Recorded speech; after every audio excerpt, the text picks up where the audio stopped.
नमस्कार मित्रांनो. तर आज मी सादर करणार आहे हिस्ट्री 220 मधला घटक 7वा आहे शेतकरी कामगारांच्या चळवळी. या चॅप्टरचा मी ऑडिओ फॉर्मॅटमध्ये पुन्हा ऑडिओ देत आहे. जर तुम्हाला ऑडिओ आवडला असेल तर या चॅनलला लाईक आणि सबस्क्राईब नक्की कराल. त्याच्यामध्ये विषय विवेचनामध्ये काय बघणार आहोत तर शेतकरी चळवळी बघणार आहोत, कामगार चळवळ बघणार आहोत आणि भारतीय समाजवादाचा उदय. तर उद्दिष्ट आधुनिक भारताच्या इतिहासातील शेतकरी कामगारांच्या चळवळींचा विचार या घटकात करणार आहोत. या घटकाच्या अभ्यासानंतर आपल्याला भारतातील कष्टकरी वर्गांमध्ये नव्या जाणीवा कशा जागृत झाल्या हे स्पष्ट करता येईल. शेतकरी चळवळीची उदय प्रक्रिया व परिणाम विशद करता येतील. कामगार चळवळीची उदय प्रक्रिया व परिणाम विशद करता येतील. भारतीय समाजवादाचा उदय कसा झाला हे सांगता येईल. तर प्रास्ताविका. आधुनिक भारतामध्ये प्रथम उच्चभ्रू बुद्धिजीवी वर्गामध्ये जागृती सुरू झाली. कष्टकऱ्यांच्या कनिष्ठ वर्गापर्यंत ही जागृती झिरपायला काही काळ जावा लागला, पण एकदा कष्टकऱ्यांमध्ये नव्या जाणीवा जागृत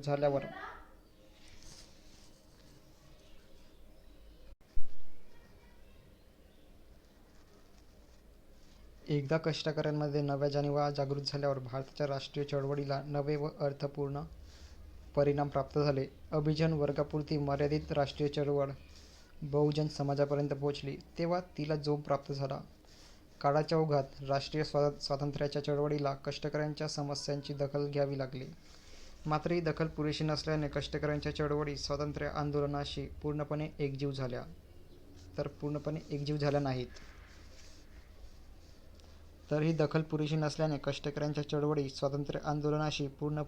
झाल्या नाहीत. कष्टकऱ्यांच्या चळवळींनी स्वातंत्र्य आंदोलनाशी नाते जोडले, पण गरजेनुसार आपले स्वतंत्र अस्तित्वही कायम राखले. समाजवाद हे कष्टकऱ्यांच्या हक्कांचा पुरस्कार करणारे तत्त्वज्ञान आहे. भारताच्या आधुनिकतेला आकार देणाऱ्या घटकांपैकी समाजवादाचा उदय हा एक महत्त्वपूर्ण घटक होता. भारताच्या राष्ट्रीय जागृतीने हे जे जनताभिमुख वळण घेतले त्याचा इथे अभ्यास करणार आहोत. तर विषय विवेचनामध्ये तर या पुस्तकात आतापर्यंत जो अभ्यास केला त्यावरून ब्रिटिश धोरणांमुळे भारतीय शेतीची व शेतकऱ्यांची कोणती दुर्दशा ओढवली आणि भारतात आधुनिक उद्योग क्षेत्रात कामगारांचा नवा वर्ग कसा उदयाला आला याची कल्पना तर आलीच. शेतकरी आणि कामगार हे भारतीय समाजातील कनिष्ठ वर्ग होते.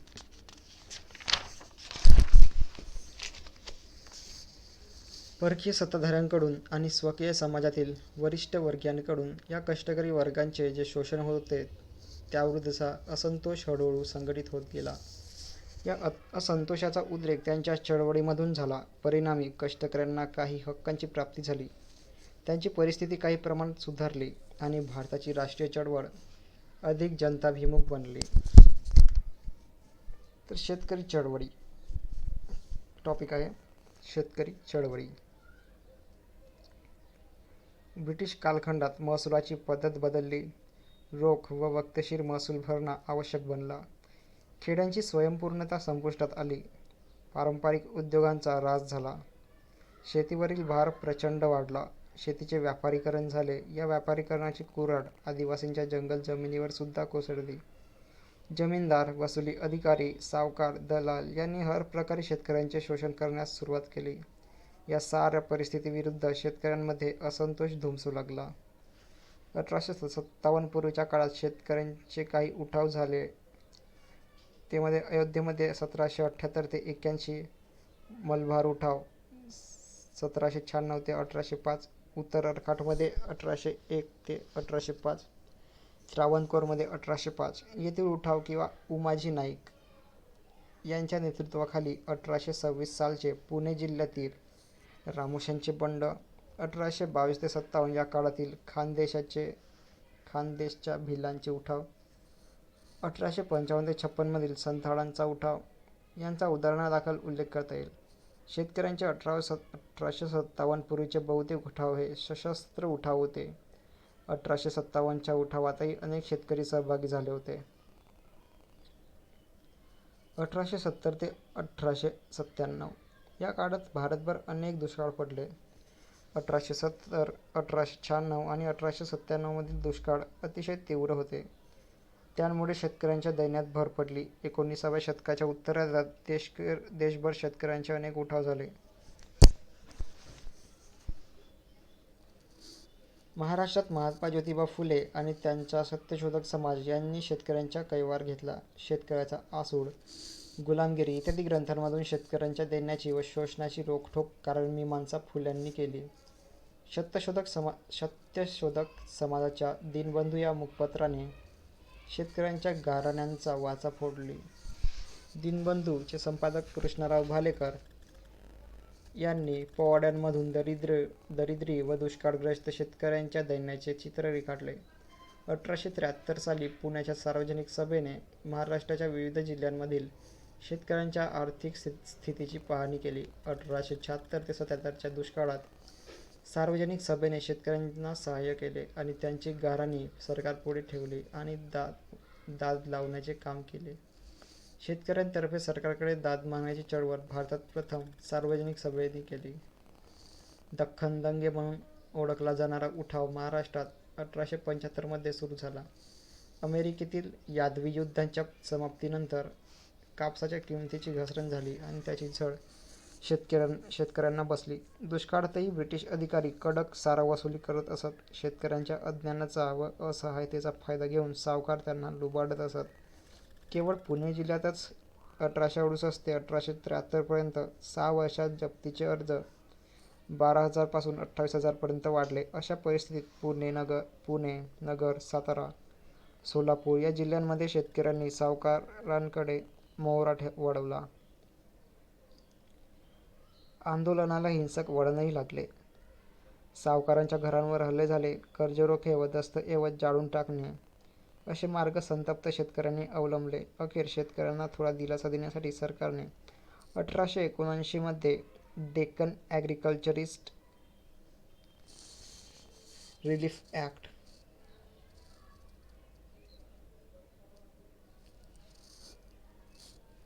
शेतकऱ्यांना थोडा दिलासा देण्यासाठी सरकारने 1879 मध्ये डेक्कन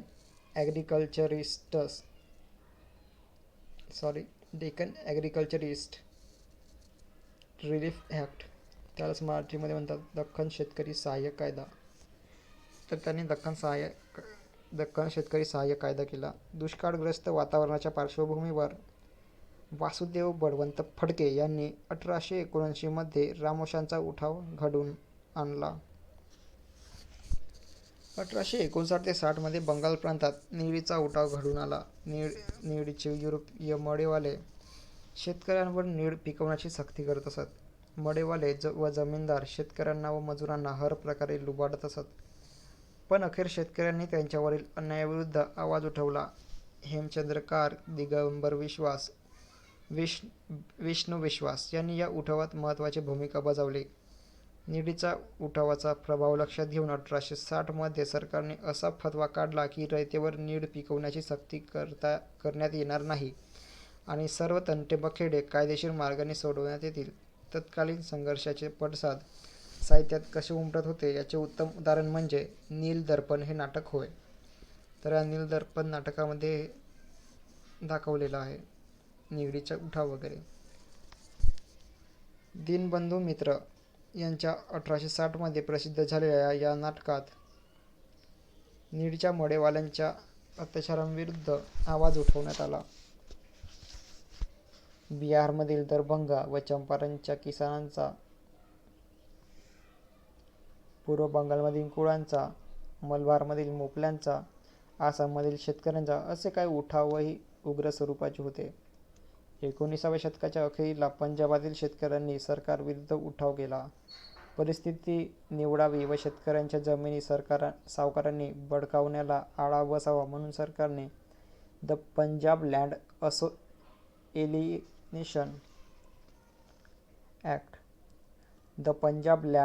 एलिनेशन ॲक्ट हा कायदा 1902 ते 3 या काळात केला.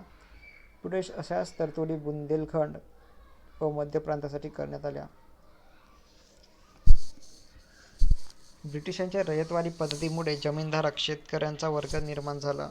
या वर्गात वरिष्ठ, मध्यम व कनिष्ठ असे स्तर पडले. अतिरिक्त शेतसारा, अल्प जमीनधारणा, जमिनीचे विभक्तीकरण, वाढता कर्जबाजारीपणा इत्यादी गोष्टींमुळे जमीनधारक शेतकऱ्यांची दुर्दशा वाढत गेली. त्यांच्यामधील वरिष्ठ आणि कनिष्ठ स्तरांमधील दरी वाढू लागली. मध्यम स्तरातील शेतकरी अधिकाधिक प्रमाणात कनिष्ठ स्तरात समाविष्ट होऊ लागले.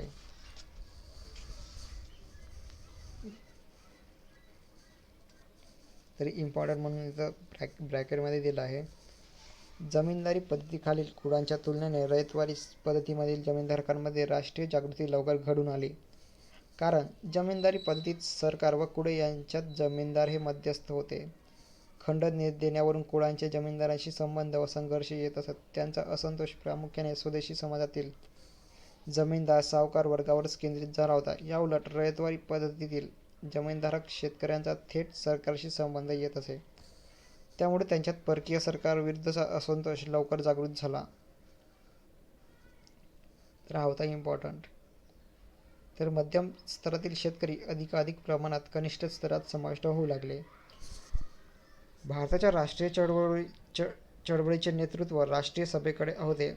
काँग्रेसच्या छत्राखाली देशातील विविध चळवळी एकत्र येऊ लागल्या. त्यांमध्ये शेतकरी चळवळीचाही समावेश होता. पहिल्या महायुद्धाच्या काळात होम रूल आंदोलनाच्या कार्यकर्त्यांनी असंतोषाचे लोण ग्रामीण भागापर्यंत पोहोचवले. अनेक शेतकऱ्यांनी सरकारच्या युद्धफंडाला पैसा देण्याचे नाकारले. महात्मा गांधींच्या नेतृत्वाखाली काँग्रेसच्या चळवळीला व्यापक स्वरूप प्राप्त झाले. शेतकरी, कामगार, स्त्रिया, समाजातील गट या चळवळीत सामील होऊ लागले. खरा भारत खेड्यात आहे याची जाण महात्मा गांधींच्या कार्यक्रमात राखली गेली. शेतकऱ्यांच्या प्रश्नांकडे सुरुवातीपासूनच त्यांचे लक्ष गेले. अमृतसर येथील 1909च्या काँग्रेसच्या अधिवेशनात राष्ट्रीय कार्यक्रमाचा भाग म्हणून शेतकऱ्यांच्या मागण्या समाविष्ट करण्यात आल्या. बिहारमधील चंपारण येथे शेतकऱ्यांच्या लढ्यासाठी महात्मा गांधींनी सत्याग्रहाच्या तंत्राचा अवलंब केला. चंपारणमधील शेतकऱ्यांच्या हालअपेष्टा गांधीजींनी प्रत्यक्षात पाहाव्यात म्हणून राजकुमार सुकुल हे त्यांना चंपारणला घेऊन गेले. तेथे गांधीजींनी नेडीच्या मडेवाल्यांविरुद्ध आंदोलन उभारले. शेतकऱ्यांच्या काही मागण्या सरकारला मान्य कराव्या लागल्या. गुजरातमधील खेडा जिल्ह्यातील दुष्काळी परिस्थितीमुळे शेतकऱ्यांचे पिकांचे उत्पन्न बुडाले.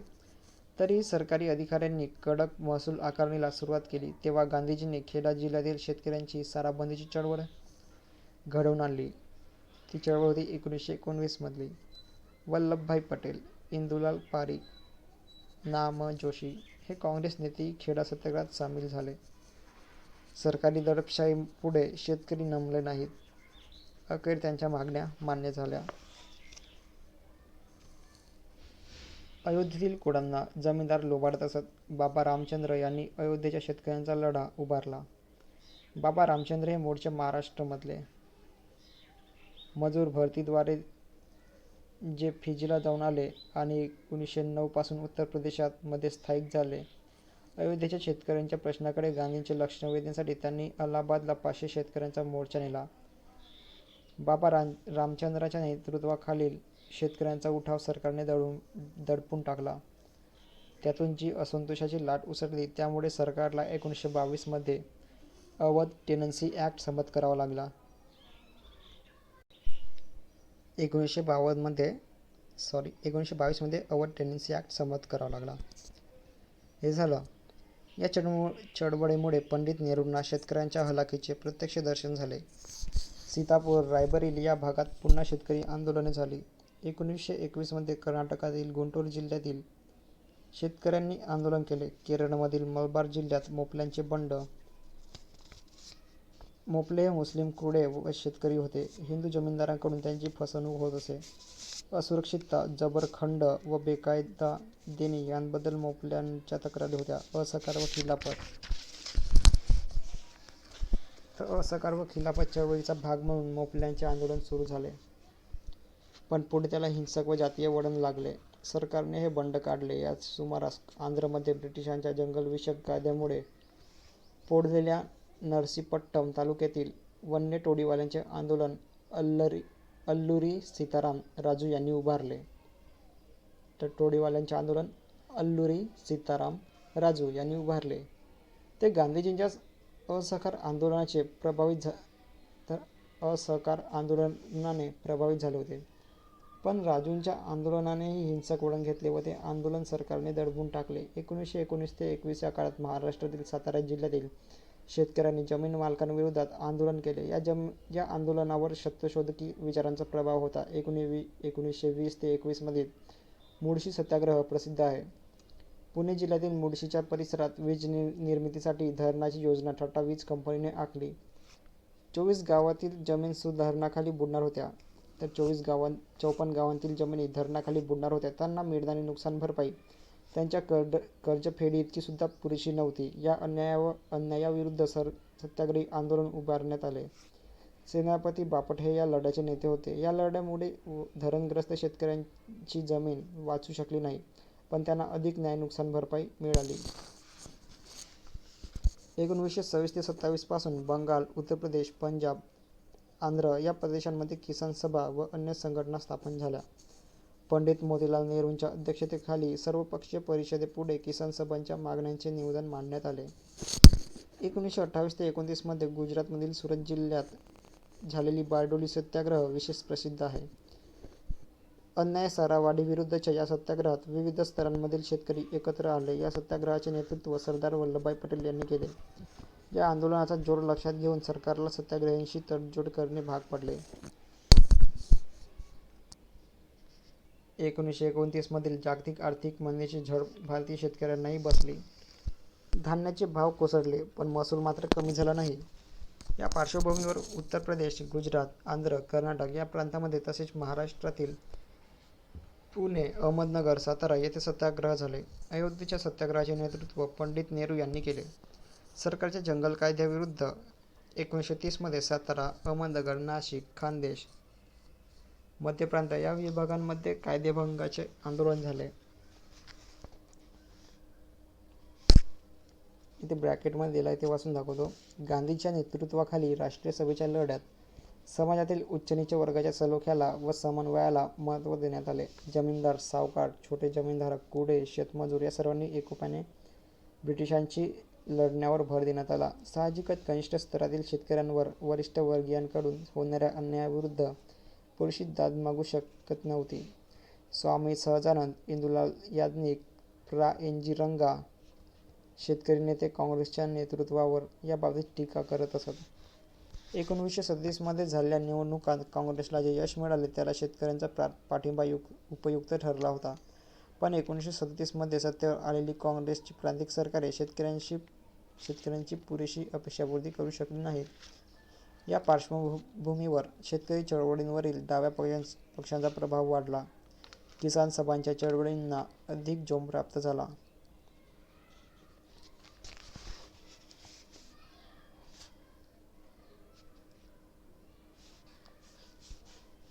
तर किसान सभांच्या संघटनात बिहारच्या किसान सभेचे नेते स्वामी सहजानंद सरस्वती यांची कामगिरी महत्त्वपूर्ण होती. किसान सभांवर समाजवादी विचारसरणीचा प्रभाव होता. 1936 मध्ये लखनौ येथे देशभरातील किसान सभा एकत्र आल्या आणि अखिल भारतीय किसान सभा स्थापन करण्यात आली. स्वामी सहजानंद यांची अध्यक्ष म्हणून निवड झाली.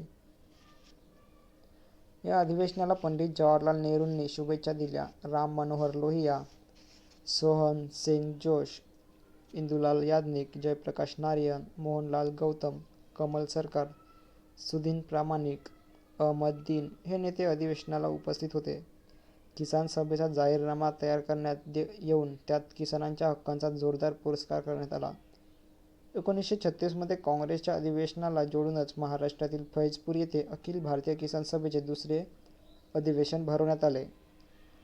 मनमाड ते फैजपूर अशी सुमारे 200 मैलांची पदयात्रा किसानांनी काढली. जवाहरलाल नेहरू, शंकरराव देव, मानवेंद्रनाथ रॉय, आचार्य नरेंद्र देव, कॉम्रेड श्री अ. डांगे, मीनू मसानी, युसूफ मेहरअली, बंकिम मुखर्जी इत्यादींनी या किसानांचे स्वागत केले. किसान सभेच्या अधिवेशनाच्या अध्यक्षपदावरून एन जी रंगा यांनी समाजवादी राज्य व समाजनिर्मितीचा उद्दिष्टावर भर दिला. 1937 नंतर काँग्रेसच्या प्रांतिक सरकारांच्या शेतकरी विषयक कार्याबाबत कधी पाठिंबा व्यक्त करण्यासाठी तर कधी विरोध व्यक्त करण्यासाठी किसान सभेने शेतकऱ्यांना संघटित केले. शेतकऱ्यांच्या हक्काचे लढे चालू ठेवले. त्यामध्ये महाराष्ट्रातील ठाणे जिल्ह्यामधील वारली आदिवासीचे आंदोलन 1945 ते 47 आणि बंगालमधील तेभागा आंदोलन 1946-47 यांचा समावेश होता. 1947 पूर्वीच्या किसान लढ्यांचा तत्कालीन उद्देश सरकार, जमीनदार व सावकार अशा शोषक त्रयीचा जाच कमी करणे हा होताच, पण कृषी व्यवस्थेत व शेतकऱ्यांच्या स्थितीत मूलभूत स्वरूपाचे बदल व्हावेत यासाठी वातावरण निर्मिती करणे हा किसान लढ्यांचा दूरगामी हेतू होता.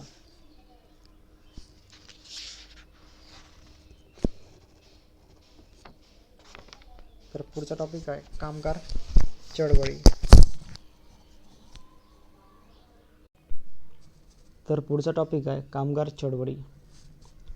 तर भारतात 19व्या शतकाच्या उत्तरार्धात आधुनिक कामगार वर्ग उदयाला आला. कामगार विषयक कायद्यांच्या संरक्षणाअभावी भांडवलदारांकडून कामगारांची प्रचंड पिळवणूक केली जात असे. अपुरी मजुरी, कामाचे अबाजवित तास, कामाच्या ठिकाणाचे असुरक्षित व अनारोग्यकारक वातावरण यांबाबत कामगारांना संरक्षण नव्हते. परंतु जसजशी कामगार चळवळ विकसित झाली तसतसा परिस्थितीत बदल होऊ लागला. आश्चर्याची गोष्ट म्हणजे ब्रिटिश भांडवलदारांनी भारतात कामगारांच्या हक्कांचा पुरस्कार केला. अर्थात याला मानवतावाद कारणीभूत नसून त्यांचा स्वार्थ कारणीभूत होता. मजुरीच्या कमी दरामुळे भारतीय मालाचा उत्पादन खर्च कमी होता व त्यामुळे या मालाच्या किमती तुलनेने कमी ठेवणे शक्य होते. परिणामी ब्रिटिश मालाला उठाव मिळणार नाही या भीतीने ब्रिटिश भांडवलदारांनी भारतातील ब्रिटिश सरकारवर कामगार कल्याणाकडे लक्ष पुरवण्यासाठी दडपण आणले. अर्थात आपल्या हक्कांच्या प्राप्तीसाठी भारतीय कामगारांना लढा द्यावाच लागला. या लढ्याने प्रामुख्याने 20व्या शतकात खरा आकार घेतला. त्याआधी 19व्या शतकाच्या अखेरीला काही संघटन व संप घडून आले. सत्यशोधक समाजाचे एक कार्यकर्ते नारायण मेघाजी लोखंडे यांनी दीनबंधूमधून कामगारांच्या गाऱ्हाण्यांचा वाचा फोडली. 1990 त्यांनी मुंबईतील गिरणी कामगारांची संघटना स्थापन केली. बॉम्ब फॅक्टरी कमिशनला त्यांनी कामगारांच्या मागण्यांबाबत 5500 कामगारांच्या सह्यांचे निवेदन सादर केले. समाजसुधारक आगरकर यांनी कामगारांना सवलती देण्याबाबत मराठा या वृत्तपत्रातून गिरणी मालकांना आवाहन केले. 1882 ते 1890 या काळात मुंबई व मद्रास इलाख्यात सुमारे 25 संप घडून आले. रेल्वे, टपाल, मुद्रण इत्यादी क्षेत्रांतील कामगारांच्या काही छोट्या संघटना 19व्या शतकात उदयास आल्या.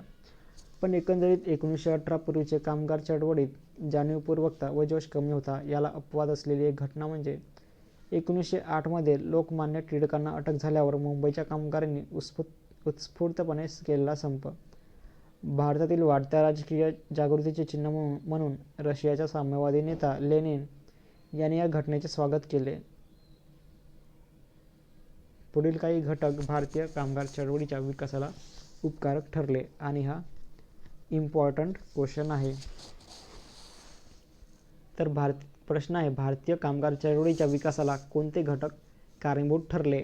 हा 2016, 2018 आणि 2019 मध्ये असा 3दा क्वेश्चन विचारलेला आहे. प्रश्न आहे, भारतीय कामगार चळवळीच्या विकासाला कोणते घटक कारणीभूत ठरले? ते इथे पॉईंट्स आहेत, 1, 2, 3, 4, 5, 6 पॉईंट्स आहेत. पहिला पॉईंट, कामगार वर्ग हा संख्येने लहान असला तरी एका जागी काम करणारा, समान समस्यांना सामोरं जाणारा, आधुनिक समाजाच्या गरजांसाठी राबणारा असा तो वर्ग होता. त्यामुळे या वर्गाला संघटित करणे व त्यांचा आत्मविश्वास जागा करणे तुलनेने सोपे होते. भारतात इतर क्षेत्रातील जागृतीचे लोण कामगार वर्गात पसरणे स्वाभाविक होते. दुसरा पॉईंट, 1903 ते 1908 या काळातील स्वदेशीच्या चळवळीने कामगारांमध्ये लढ्याच्या जाणीवा रुजवण्यास सुरुवात केली. तिसरा पॉईंट, पहिल्या महायुद्धाच्या काळात राष्ट्रीय जागृतीला जोम प्राप्त झाला. ब्रिटिशांची दांभिक भूमिका उघड होऊ लागली. काँग्रेसने कामगार प्रश्नांकडे अधिक लक्ष पुरवायला सुरुवात केली. बिपिनचंद्र पाल आणि जी. सुब्रमण्यम अय्यर अशा राष्ट्रीय नेत्यांनी कामगार-विषयक कायद्यांची मागणी केली. 4था पॉईंट, महायुद्धाच्या काळात भांडवलदारांनी जादा नफा कमावला, पण कामगारांचे वेतन मात्र वाढले नाही. उलट महागाईने व टंचाईने त्यांच्या दैन्यात भर पडली. 5वा पॉईंट, कामगारांच्या राज्याचा पुरस्कार करणाऱ्या साम्यवादी तत्त्वज्ञानावर आधारलेली जगातील पहिली क्रांती 1917 मध्ये रशियात घडून आली. साम्यवादाच्या या विजयामुळे जगभराच्या कामगारांना स्फूर्ती मिळाली. आणि 6व्या पॉईंटमध्ये 1920 मध्ये आंतरराष्ट्रीय मजूर संघ म्हणजेच इंटरनॅशनल लेबर ऑर्गनायझेशन म्हणजेच ILO या संस्थेची स्थापना झाली आणि जगभरच्या कामगार प्रश्नांकडे व कामगार कल्याणाकडे जगाचे लक्ष वेधले गेले. 1918 मध्ये अहमदाबादच्या कापड गिरण्यांमधील मजुरांच्या प्रश्नात महात्मा गांधी यांनी लक्ष घातले. त्यांनी अहमदाबाद टेक्सटाईल लेबर असोसिएशनची स्थापना केली. तर गांधींनी अहमदाबाद टेक्सटाईल लेबर असोसिएशनची स्थापना केली. देशातल्या त्यावेळच्या या सर्वात मोठ्या कामगार संघटनेची सभासद संख्या 14,000 इतकी होती. गांधीजींनी अहमदाबादच्या कामगारांचा जो संप घडवून आणला त्यामुळे त्यांच्या मजुरीत 27.5% वाढ झाली. 1918 ते 20 या काळात कलकत्ता, कानपूर, जमशेदपूर, अहमदाबाद, मुंबई, सोलापूर, मद्रास इत्यादी औद्योगिक शहरांमध्ये कामगारांनी संप पुकारले. या आर्थिक लढ्याच्या जोडीलाच रौलट कायद्याविरुद्ध राजकीय संपातही कामगार सहभागी झाले. 1918 मध्ये B.P. वाडिया यांनी मद्रास लेबर युनियन या मोठ्या कामगार संघटनेची स्थापना केली. देशातल्या कामगार चळवळींचे सुसूत्रीकरण करण्याच्या उद्देशाने लवकरच राष्ट्रीय पातळीवर कामगार संघटना अस्तित्वात आली. नारायण मल्हार जोशी, लाला लजपतराय, जोसेफ बॅप्टिस्टा, दिवान चमनलाल इत्यादींच्या पुढाकारातून 1920 मध्ये ऑल इंडिया ट्रेड युनियन काँग्रेसची स्थापना झाली म्हणजेच आयटकची स्थापना झाली. मुंबईच्या कामगार वर्गाशी जवळीक राखणाऱ्या लोकमान्य टिळकांची प्रेरणासुद्धा या स्थापनेमागे होती. राष्ट्रीय सभेचे जहाल नेते लाला लजपतराय हे आयटकचे पहिले अध्यक्ष होते. आयटकवर सुमारे 1 दशकभर नाम जोशींसारख्या उदारमतवादी राजकीय नेत्यांचे वर्चस्व होते. भारत सेवक संघाचे सेवाभावी सदस्य असलेल्या नाम जोशींनी भारतीय कामगार चळवळीच्या आरंभकाळात पायाभूत कार्य केले. 1927 पासून आयटकवर डाव्या विचारांच्या नेत्यांचा प्रभाव पडला. 1942 पर्यंत आयटकची सदस्य संख्या 3,37,695 पर्यंत वाढली. चित्तरंजन दास, जवाहरलाल नेहरू, सुभाषचंद्र बोस यांच्यासारख्या राष्ट्रवादी नेत्यांनी आयटकच्या काही अधिवेशनाचे अध्यक्षपद भूषवले होते. 1918 मधील सायमन कमिशन विरोधी लढ्यात विशेषतः मुंबईच्या कामगारांचा प्रभावी सहभाग होता. 1928 ते 29 मध्ये कामगार संपाची नवी लाट आली. बंगालचे ताग कामगार, खरगपूर व मुंबईचे रेल्वे कामगार, पूर्व व दक्षिण भारतीय रेल्वे कामगार, जमशेदपूरचे पोलाद कामगार यांनी संप केले. मुंबईत तर सुमारे 1.5 लाख कापड गिरणी कामगार 5 महिने संपावर होते. सरकारने कामगारांच्या मागण्यांची पुरेशी दाद घेतली नाही. 1929 मध्ये 31 कामगार नेत्यांना अटक झाली. या काळातला मीरत गटाचा खटला प्रसिद्ध आहे. 1935-36 मध्ये कलकत्ता, कानपूर, अहमदाबादमध्ये मोठे संप झाले. 1937 मध्ये काँग्रेस मंत्रिमंडळे सत्तेवर आली तेव्हा कामगारांचा पाठिंबा त्यांना विशेष उपयुक्त ठरला. 1937 ते 38 मध्ये कलकत्ता, मुंबई व मद्रास येथे मोठे संप झाले. 1946 मधील मुंबईतील नाविकांच्या बंडाला कामगारांनीही प्रतिसाद दिला. दुसऱ्या महायुद्धाच्या काळात अधिकृत नोंदणी झालेल्या भारतातील कामगार संघटनांची संख्या प्रचंड वाढली. 1939 ते 1947 या काळात ही संख्या 667 वरून 2,766 पर्यंत जाऊन पोहोचली. 1937 पेक्षा 1938 मध्ये कामगार संघटनांच्या सदस्यांची संख्या 50% वाढली. 1946 साली मुंबईतील नाविकांच्या बंडाला कामगारांनीही प्रतिसाद दिला.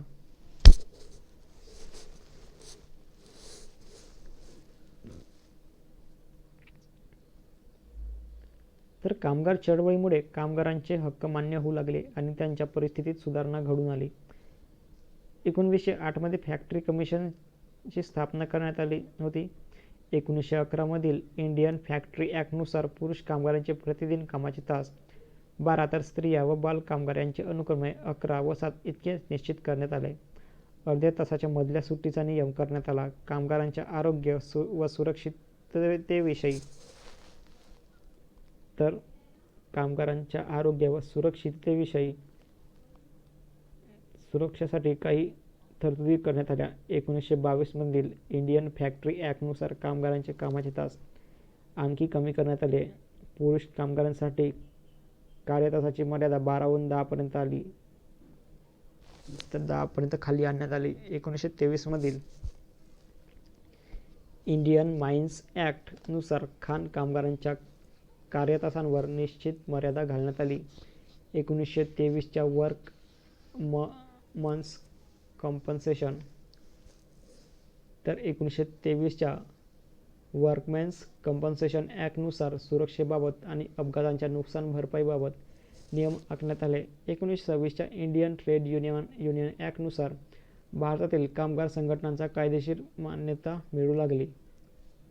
भारतात शेतकरी, कामगार, व्यावसायिक, स्त्रिया अशा विविध गटांमध्ये जागृती होऊन वेगवेगळ्या चळवळी उभ्या राहिल्या. काँग्रेसच्या सन्मान छत्राखाली एकत्र येऊन या चळवळी राष्ट्रीय चळवळीला हातभार लावू लागल्या. परंतु राष्ट्रीय चळवळीद्वारे या गटांच्या सर्व समस्यांचे निराकरण होणे शक्य नव्हते. त्यामुळे त्यांनी स्वतंत्रपणे सुद्धा आपले लढे पुढे नेले. किसान कामगारांचे लढे म्हणजे भारतातील शोषित बहुजनांमधील जागृतीचा प्रभावी आविष्कार होता. तर पुढचा टॉपिक बघूया, भारतीय समाजवादाचा उदय. तर भारतीय समाजवादाच्या उदयामध्ये काय दिलं आहे ते बघूया. तर भारताच्या राष्ट्रीय चळवळीत तरुण नेतृत्व कसे पुढे आले आणि समाजवादी प्रवाह कसे निर्माण झाले या विचार आपण पुढे करणार आहोतच. येथे फक्त प्रस्तुत घटकांच्या संदर्भात समाजवादाच्या उदयाचा थोडा अभ्यास करूया. किसान कामगार हे समाजातील शोषित वर्ग होते. किसान कामगार हे समाजातील शोषित वर्ग होते. या वर्गाचे शोषण थांबले पाहिजे, त्यांना न्याय मिळाला पाहिजे यासाठी झगडणारे तत्त्वज्ञान म्हणजे समाजवाद. समाजाची उत्पादन साधनांवरील मालकी आणि संपत्तीचे न्यायवाटप यांवर या तत्त्वज्ञानाचा भर होता. समाजवाद ही भांडवलशाही विरुद्धची प्रक्रिया होती. साम्यवाद हे समाजवादाचेच लढाऊ रूप होते. साम्यवादाने वर्गसंघर्ष अपरिहार्य मानला आणि त्यामध्ये कामगार वर्गाच्या विजयाचे भाकीत केले. 1917 मध्ये रशियात झालेली बोल्शेविक क्रांती ही जगातील पहिली साम्यवादी क्रांती होती. या क्रांतीनंतर जगभर समाजवादी साम्यवादी विचारांचा प्रसार झाला. भारतही त्याला अपवाद नाही, म्हणजे भारतातही प्रसार झाला. भारतातील समाजवादाच्या उदयाने भारतीय कष्टकरी वर्गाच्या हक्कांसाठीच्या लढ्यांना अधिक चालना मिळाली. लोकशाही व धर्मनिरपेक्षतेप्रमाणे समाजवाद हे आधुनिक भारताचे एक आधारभूत मूल्य बनले.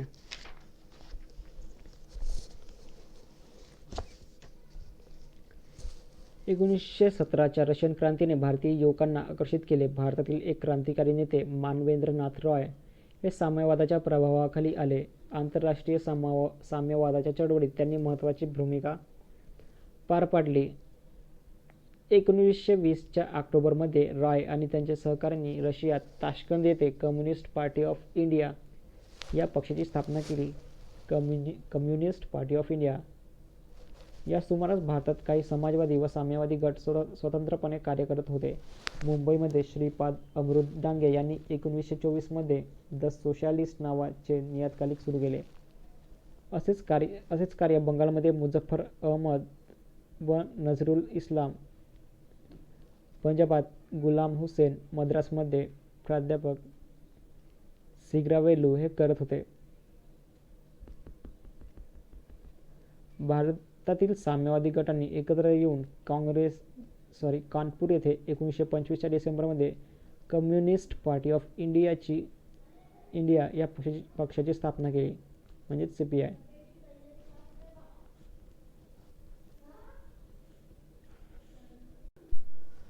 तर भारतीय साम्यवादाच्या इतिहासात कॉम्रेड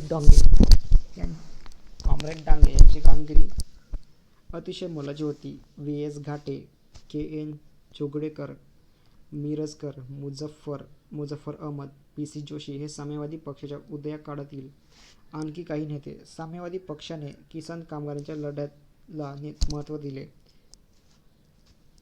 स्वातंत्र्य लढ्याच्या उत्तरकाळात साम्यवादी पक्ष स्वातंत्र्य लढ्यापासून अलिप्त राहिला.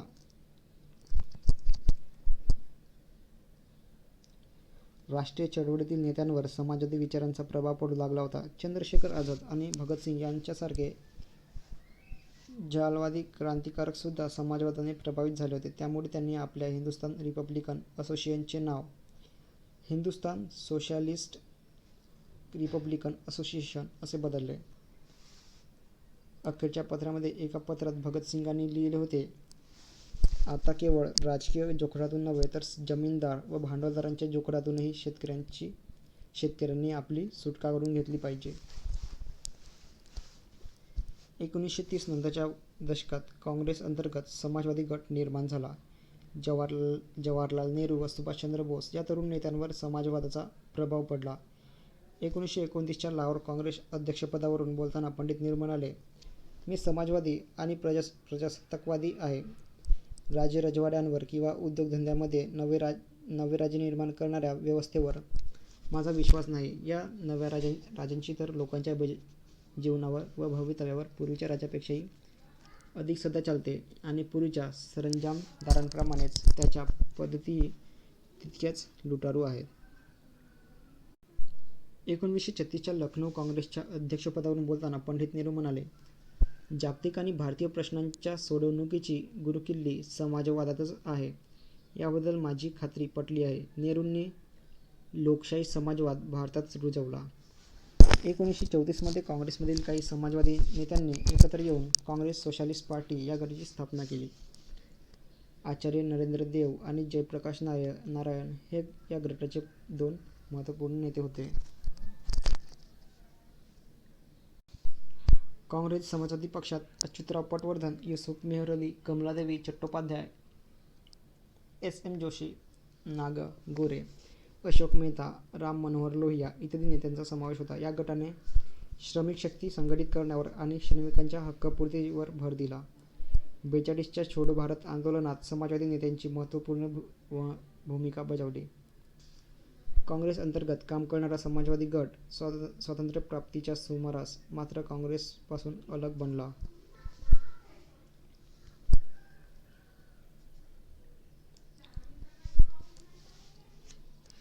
स्वातंत्र्यप्राप्तीचे ध्येय महत्त्वाचे होतेच, पण स्वातंत्र्याप्रमाणेच समतेचा लढासुद्धा महत्त्वाचा होता.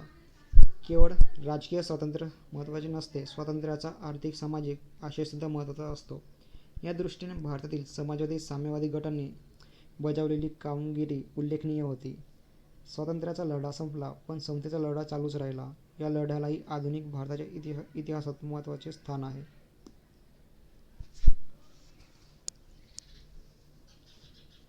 घटक 2 व घटक 7 मध्ये जो अभ्यास केला त्यावरून आधुनिक भारताच्या जडणघडणीत आर्थिक घटक व घडामोडींचाही किती महत्त्वाचा वाटा होता हे लक्षात येते. इतिहास ही केवळ राजकीय कथा नाही तर मानवी जीवनाच्या सर्व अंगांची ती कथा असते. बहुव्यापी घटना व विचार प्रक्रिया यांचा तो आढावा आणि अन्वयार्थ असतो. तसेच भूतकाळ व वर्तमानकाळ यांच्यात सातत्याने चाललेला तो सर्वस्पर्शी संवाद असतो. इतिहासाचा अभ्यास करताना नेहमी या गोष्टीचे भान ठेवले तर अभ्यास विशेष फलदायी होऊ शकेल. तर धन्यवाद.